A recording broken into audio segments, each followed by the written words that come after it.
భోగ భాగ్యాల భోగి. భోగి రోజు మనమందరం సాయంత్రం భోగి పళ్ళు వేసే కార్యక్రమం చేస్తాం చిన్నారుల తలలపై.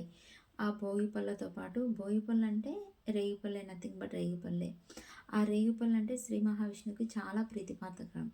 అదేవిధంగా భోగి పళ్ళు పోసేటప్పుడు మనము చిల్లర నాణేలు, చెరుకు గడలు, బంతిపూల రెక్కలు, రేగిపళ్ళు ఇవన్నీ కలిపి వేస్తామన్నమాట. ఈ విధంగా బంధుమిత్రులందరినీ పిలిచి చిన్నారుల తలలపై ప్రేమానురాగాలతో, ఆప్యాయతతో పోయడం వల్ల వారికి ఒక సానుకూలమైనటువంటి వాతావరణం, దృక్పథం, ఆ పాజిటివ్ వైబ్రేషన్ అనేది వస్తుంది. చిన్నారులు కూడా అనుకుంటారన్నమాట, అందరం ఇలా కలిసిమెలిసి ఉండాలి పండగ వచ్చినప్పుడు అని.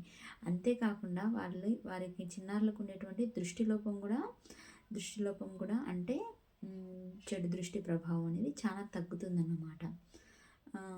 ఈ విధంగా చేయడం వల్ల శ్రీమన్నారాయణుడి కృపా కటాక్షాలు పిల్లలపై పుష్కలంగా ఉంటాయి.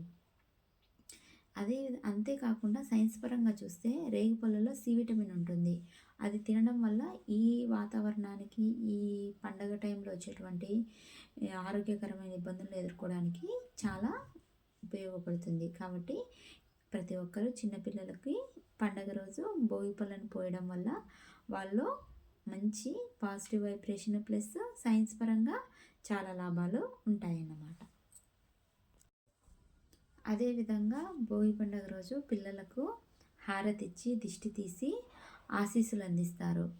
పెద్దలు కురిపించే ప్రేమానురాగాలే పిల్లలు రేపు పొద్దున పెద్ద అయిన తర్వాత మన మీద చూపిస్తారు. కాబట్టి పిల్లలతో ఎప్పటికీ మనము మన సాంప్రదాయాలను జరుపుకోవడం వల్ల అంతా మంచి జరుగుతుంది. Thank you.